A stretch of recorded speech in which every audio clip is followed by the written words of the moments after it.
Izin, Apa? Pak Guru. Iya Kang. Eh, saya ingin bertanya terkait pendapat Pak Guru Gembul yang paling Guru yakini, tapi dari sisi lain kayak ini bisa salah. Nah, karena kayak gitu, gimana cara Pak Guru Gembul itu mengujinya? Itu menguji itu benar pendapat atau itu. salahnya. Oh, memvalidasi pendapat apakah itu benar atau salah gitu maksudnya? Iya. Iya, makanya metodologi berpikir saya adalah bahwa saya tuh tidak pernah menutup kemungkinan. Jadi misalkan gini ya, ini tuh menyalahi pernyataan para ilmuwan. Misalkan ya, kata ilmuwan, hantu tuh tidak ada. Karena tidak ada bukti yang cukup meyakinkan untuk membenarkan bahwa hantu itu ada. Nah, kalau saya bilang, kalau hantu itu tidak terbukti, maka kemungkinannya ada. Jadi baru mungkin. Jadi ketiadaan bukti bukan berarti membatalkan bukti itu. Gitu kan? Itu dalam benak saya. Sehingga misalkan kan banyak para ilmuwan yang bilang, atau saya kalau ke Malaka gitu, suka ditanyain sama si Kania tuh, Pak Guru tuh sebenarnya ateis atau beragama sih? Dia tuh sempat gak percaya ketika saya cerita bahwa anak saya tuh disekolahkan di sekolah Islam. Karena mengiranya saya tuh ateis, karena gaya berpikir saya tuh katanya ateis. Ya saya bilang nggak gitu. Jadi segala sesuatu. Jadi kalau misalkan ke anak kecil saya ajarin agama. Nah, kenapa seperti itu? Karena agama itu sebenarnya pada dasarnya yang saya pahami ketika waktu kecil diajarkan itu bukan soal nilai-nilai spiritual, tetapi soal identitas komunal. Sama seperti kebangsaan, sama seperti kesukuan, dia tuh harus punya identitas spiritual. Nanti kalau dia mau memikirkan sendiri ya silahkan, tapi ketika dia sudah layak untuk itu. Nah, jadi ketika waktu kecil, tapi kan agama itu mitos belaka. Ketiadaan bukti tentang keberadaan Tuhan bukan berarti membuktikan bahwa Tuhan itu tidak ada. Dalam pikiran saya itu begitu. Nah, jadi nanti ketika saya ketemu dengan hantu, dan itu pun maksud saya gini, dan itu pun berlaku untuk sebaliknya. Saya tuh sering bilang kemana-mana, saya tuh termasuk orang yang sering banget lihat hantu. Iya. Dan setahun ini saya nggak lihat hantu, kangennya luar biasa. Kemarin saya liburan sama anak istri, anak-anak suruh tidur di atas kasur, ibunya juga di atas kasur. Saya tidur di lantai, biar menghadap kolong, berharap di situ ada hantu gitu. Saya tuh kangen ketemu mereka. WA aja Pak. Tapi kemarin tuh gak ada, sempet tidur, ada yang megang kaki saya. Saya tuh udah seneng, jurig saya kapanggi saya kuaing. Saya tuh udah gitu-gitunya. Pas melek ternyata tikus yang sedang mencengkram kaki. Gitu kacelang gue maneh nanti kabur malu-malu kucing gitu. Padahal tikus. Nah, dalam pikiran Bapak nih kan secara realistis tidak bisa dijelaskan hantu itu. Betul. Tapi secara pengalaman sering ketemu. Nah, posisi hantu di mata Bapak tuh Nah, gimana? itulah saya tuh tadi belum selesai. Maksudnya gini, kalau tidak ada bukti tentang Tuhan, bukan berarti dia tuh ada. Itu juga saya gunakan untuk hal yang sebaliknya. Bahkan ketika saya pernah melihat hantu, saya belum tentu percaya itu hantu. Saya tetap membuka kemungkinan bahwa itu tuh halusinasi. Saya membuka kemungkinan jangan-jangan saya yang hantunya, dia yang manusianya. Saya membuka kemungkinan bahwa itu sebenarnya bukan hantu, tapi makhluk dari dimensi yang lain. Atau saya sedang menjelajah waktu dengan pikiran saya. Jadi itu sebenarnya adalah makhluk di masa depan yang gara-gara lipatan dimensi saya bisa melihatnya, atau dia dari masa lalu, atau dia malaikat, atau dia sebenarnya adalah semut. Tapi semut yang berbentuk jadi android buatan Cina. Saya buka semua kemungkinan untuk itu, bahkan untuk yang saya lihat gitu. Jadi hanya gara-gara saya pernah melihatnya bukan berarti saya mengakui itu hantu. Saya pernah misalkan gini Kang. Saya pernah gini. Saya tidur di lantai 2 di kamar kosan teman saya.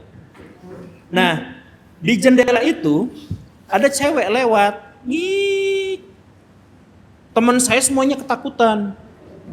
Terus saya tuh ngelongok gitunya, dah saya mah kangen gitu. Udah Gus saya tuh ngelongok. Nah akhirnya jadi bahan pembicaraan ya gitu.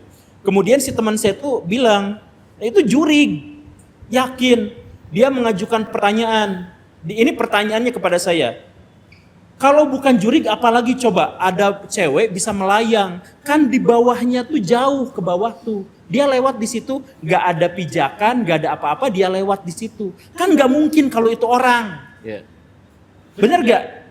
Bener gak? Gak mungkin itu orang. Enggak. Salah. Dalam pikiran saya adalah, ya memang itu gak mungkin orang di situ, tapi gak mungkin juga hantu ada di situ. Kalau misalkan, ngerti gak? Kan Iya, mustahil ada makhluk gaib bisa kita lihat. Kalau manusia lewat di situ kita anggap mustahil, lalu kenapa kita menganggap ada makhluk gaib bisa terlihat terus ngelewat situ? Kan sama-sama mustahil. Iya. Dua kemustahilan, tapi kita pilih kasih. Yang satu kemustahilan itu, mustahil ada orang di situ. Walaupun dia udah bilang mustahil, tapi tetap menerimanya. Kemustahilan yang lain, bisa aja dia tuh burung kan? Tapi kan nggak mungkin itu burung, soalnya bentuknya manusia. Ya sama, itu juga mustahil. Tapi semua hal mustahil, yang kemustahilan ini kita terima, yang kemustahilan yang lain tidak kita terima. Kenapa? Paham kan? Ya, karena mereka tuh mikirnya cuman dua arah aja, Pak. Kalau bukan manusia berarti setan. Iya. Nah, padahal Tidak kemungkinannya membuka banyak kan? kemungkinan yang lain. Atau yang paling mudah, Apa? ya kalau yang lewat ya udah pasti setan gitu, yang paling mudah dicerna sama manusia. Iya, karena kita sudah punya konsepsi tersendiri kan tentang setan gitu. Maksudnya kayak gitu. Maksud saya balik lagi ke pertanyaan yang tadi ya. Kalau misalkan saya berkeyakinan, bagaimana cara mengujinya? Ya saya akan membuka semua kemungkinan. Yang tidak terlihat saya buka kemungkinan ada dan tiadanya. Yang pernah saya lihat juga saya buka kemungkinan ada dan tiadanya. Gitu. Ya. Tapi Pak, ngomong-ngomong kemungkinan, tadi kan banyak sekali kemungkinan. Tapi biasanya kita tuh punya kecenderungan salah satu yang lebih besar kemungkinannya. Nah, dalam konteks hantu itu, kemungkinan apa yang paling besar dalam pikiran Bapak? Saya sih berharap dia benar-benar hantu ya. Jadi makhluk gaib gitu. Benar-benar berharap bahwa dia tuh benar-benar hantu makhluk gaib gitu. Karena seru kan secara imajinatif itu Iya tuh sih. menyenangkan gitu kan. Ya tapi saya sendiri gak meyakini sampai saya benar-benar menemukan bukti ngobrol sama si hantu. Lu tuh orang mana tuh gitu. Kamu tuh hantu mana misalkan. Terus dia jawab dan sebagainya, ya itu lebih meyakinkan. Jadi sejauh ini PDKT-nya udah sampai mana? PDKT-nya sampai kalau ya saya Nggak ketemu kangen itu ya. Udah di titik kangen ya. makanya di waktu acara yang sebelumnya yang kita ngebahas tentang hoax, 12 level hoax. Di acara apa itu teh? Oh, ngopi itu. Saya tuh jelasin ada 12 level hoax dan level ke-12-nya itu adalah realitas ini tuh saya yakini sebagai kepalsuan. Realitas yang ada di sini tuh ya tidak jauh dari persepsi aja gitu. Persepsi indrawi kita gitu. Oke, berarti Yang diolah oleh otak gitu. Oke. Berarti udah cukup kejawab? Cukup pusing ya. Itu pertanyaan pertama. Waduh. Belum terjawab ternyata. Pak Guru. Inti pertanyaannya apakah Bang, udah Sebenarnya- marah-marah tuh. jauh dari hantu-hantu ini, apakah Pak Guru Gumbul itu meyakini bahwa kita itu nggak sendirian? Maksudnya ada ciptaan lain selain setan, manusia, malaikat. Alien maksudnya. Selain alien juga, Oh. jadi kayak ada manusia kayak kita dan ada nabi juga, ada bumi juga di situ. Iya, saya membuka kemungkinan untuk itu. Tapi saya nggak yakin. Saya nggak yakin. Ya kan gini nih, ada satu keyakinan, tapi saya nggak akan cerita saya yakinnya apa gitu ya, karena itu mah pengalaman spiritual yang dirahasiakan gitu. Atau saya tidak memperjualbelikan itu. Ada satu keyakinan yang benar-benar saya yakini karena ada satu momen di mana saya tuh gak dikasih kesempatan untuk membuka kemungkinan lain. Dan ternyata saya tidak diberi kesempatan untuk membuka kemungkinan lain itu bukan gara-gara logika saya mentok. Secara logika saya tuh bisa buka cari kemungkinan yang lain, tapi saya meyakini itu tuh karena itu tuh nikmat. Saya meyakini itu karena keyakinan itu tuh nikmat gitu. Nah, level itu saja gitu. Jadi secara logika bisa aja itu saya ini, tapi karena itu adalah bagian dari kenikmatan gitu. Jadi ya udah, dan itu satu-satunya gitu. Sisanya yang realitas-realitas yang kayak gini pun, apakah Akang sebenarnya adalah homoseksual misalkan? Contohnya seperti itu. Ya? Nah, iya contohnya tuh maksudnya saya kan belum menguji Akang kan? Ya. Saya sudah tidur dengan Bayu kemarin. Aman-aman aja, tidak terjadi apa-apa maksudnya. Ya tidur aja. Ya itu kan tidur, pernyataan saya tidur. sepihak yang tidak dikonfirmasi. Jatuhnya konspirasi itu ya Pak Guru. Ya itu konspirasi. Konspirasi. Bahkan seandainya pun Bayu mengatakan ya dia tidak diapa-apakan gitu. Tapi kan saya belum mengalami. Gitu. Ya betul Pak. Karena saya tuh ini boleh berpendapat ya kuliah. Keyakinan itu butuh pengetahuan, Pak. Ya. Nih, maksudnya gini, saya yakin kamu bangun tidur walaupun saya tidak lihat tidur karena matanya terlihat sayu. Nah itu pengetahuan itu membuat keyakinan. Tapi kalau kita tidak punya pengetahuan tentang Tuhan, nah keyakinan disitulah yang kita ragu, keyakinannya kecil. Nah di konteks Bapak itu punya pengalaman spiritual yang orang nggak punya. Disitulah mungkin keyakinan Pak Guru ini lebih tinggi dibanding orang yang lain yang tidak punya pengalaman seperti Pak Guru ini. Ya, saya memang lebih tinggi dah pakai iya. Ya. Jadi nu ngalawak kan Pak Guru lamun orang serius deh. Nah, gimana A? Sudah terjawab kah? Sudah. Oke. Tepuk tangan dulu untuk A siapa? Nasir. Oke. Itu kayaknya pada pengen voucher nih. Sabar ya. Ini datang dengan istri dan anaknya, Akang. Mohon maaf. Mana anak dan istrinya? Izin Pak mempersiapkan Indonesia Emas 2045 bawa Gen Alpha. Ya, saya Hanifan. Halo. Kebetulan, ya Dira. Ya, jadi kebetulan Pak, saya seorang ASN yang berjuang untuk ke sekolah-sekolah untuk melaksanakan program Adiwiyata. Jadi harapannya tuh siswa-siswi kita itu bisa melaksanakan perilaku ramah lingkungan hidup ya, ini untuk menolong masa depan lingkungan kita. Jadi setelah saya mendengarkan, melihat konten Bapak tentang lingkungan, akurat Pak dengan apa yang saya dengar, apa yang saya telaah dari pimpinan, dan apa yang saya lihat dari data lingkungan. Jadi betul teman-teman, meskipun belajar yang tadi disebut dari Google, akurat dengan kebijakan lingkungan hidup yang terjadi khususnya di Jawa Barat. Jadi Pak, mungkin pertanyaannya, sebagai saya tuh kan milenial ya, peran milenial Mak di tengah Pak, di atas dipres baby boomers, di bawah ditusuk sama Gen Z ya.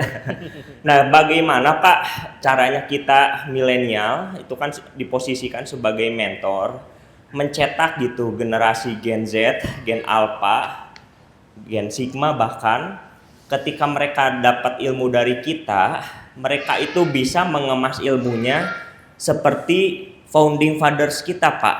Jadi misalnya kayak Soekarno, dia kan punya ilmu diplomasi dari Cokro Aminoto. Begitu dia pergi kemana-mana selalu ada feedback kan, ke Rusia dapat nuklir kan, ada di Dago kan ya Pak ya. Terus ada Muhammad Hatta sama Haji Agus Salim pergi ke Den Haag, ke meja bundar. Mereka mengemas ilmu yang mereka miliki, pulang ke Indonesia membawa kemerdekaan yang seutuhnya. Nah, bagaimana Pak? Apakah generasi seperti founding fathers kita itu merupakan siklus yang pasti ada, nanti generasi kita tuh pasti bakal cemerlang, atau perlu ada treatment khusus Pak? Mungkin itu Pak, bagaimana kita mengembalikan kondisi supaya bisa jadi founding fathers kembali. Terima kasih. Tapi Kang, tahan mic-nya di situ. Coba kita tebak-tebakan Kang. Akang tahu nggak siapa orang tuanya Kiai Haji Agus Salim? Belum. Belum. Orang Padang taunya. Ibunya Muhammad Hatta. Orang Padang juga, Pak. Bapaknya Pak Karno. Yang pasti Pak Karno dulunya sakit-sakitan. Oh, Hanya jadi baru bapaknya sampai Pak Karno itu adalah Abu Karno ya. Nah, tapi kenapa saya harus tanyakan gini? Karena gini Kang, walaupun ternyata Akang tadi, oh silakan duduk kalau misalkan ini ya. Walaupun Akang tadi sudah bertanya tentang bagaimana cara saya sebagai generasi milenial mendidik yang bawah dan seterusnya gitu ya. Pada faktanya adalah justru Akang sendiri tidak tahu siapa yang mendidik Bung Karno atau setidak-tidaknya tidak tahu siapa orang tua yang pertama mendidiknya. Yang artinya sebenarnya adalah kita tuh tidak berkewajiban untuk mencetak anak kita menjadi seperti apa. Kita tuh hanya berkewajiban untuk membuatnya, mendorongnya menemukan jalan terbaik dalam kehidupannya. Jadi bukan mencetak, tapi mencari cetakan yang pas. Dan disuruh memilih karena apa, Kang? Ada satu kabar buruk dari logika berpikir yang tadi Akang sebutkan itu. Apa coba? Yaitu ini. Anak-anak dari presiden biasanya bodoh.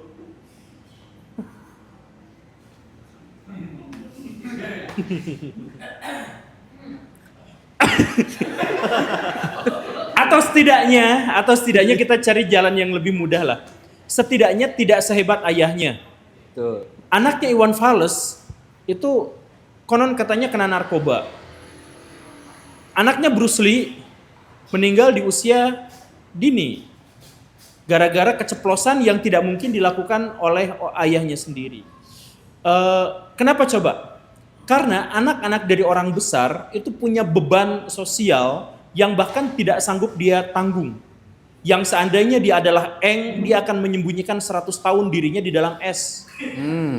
Betul. Itu kan adalah psikologi yang sama seperti saya ternyata avatar, saya harus menyelamatkan dunia, saya gak kuat gitu. Nah ini pun anak-anak dari orang-orang besar itu mendapatkan beban yang sama. Bapak gua kayak gitu, gua harus kayak gimana? Untuk menyamainya aja berat luar biasa. Tapi disuruh, sedangkan bapak-bapak seluruh dunia selalu ngomong, nah jangan kayak bapak ya, kamu harus lebih hebat. Gitu kan? Kalau yang ngomong Pak Karno gimana? Nah jadi sebenarnya anak-anak kita itu dibebani oleh tanggung jawab yang besar. Kalau seandainya orang tua juga memperlakukan seperti itu berat. Makanya anak-anak yang sukses biasanya lahir dari bapak yang kurang sukses. Biasanya. Ya, saya juga ngerasa lahir tanpa beban. Oh berarti Tidak ada beban yang harus saya kejar, Pak. berarti bapak nggak punya bapak. Bapak nggak punya bapak tuh kumaha. Nah jadi ya seperti itulah masalahnya. Jadi nah sekarang saya nih sebagai orang tua mendidik anak yang gen alpha dan sebagainya. Gimana?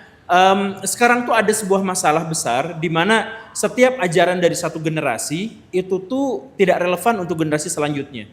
Makanya para sosiolog Amerika Serikat itu sampai bikin pembabakan zaman berdasarkan gen Z, gen A, gen B, gen C dan seterusnya. Itu mereka harus bikin yang seperti itu. Misalkan yang mereka bikin pertama kali itu adalah gen X. Bukan. Apa? Baby boomers. Baby boomers, betul.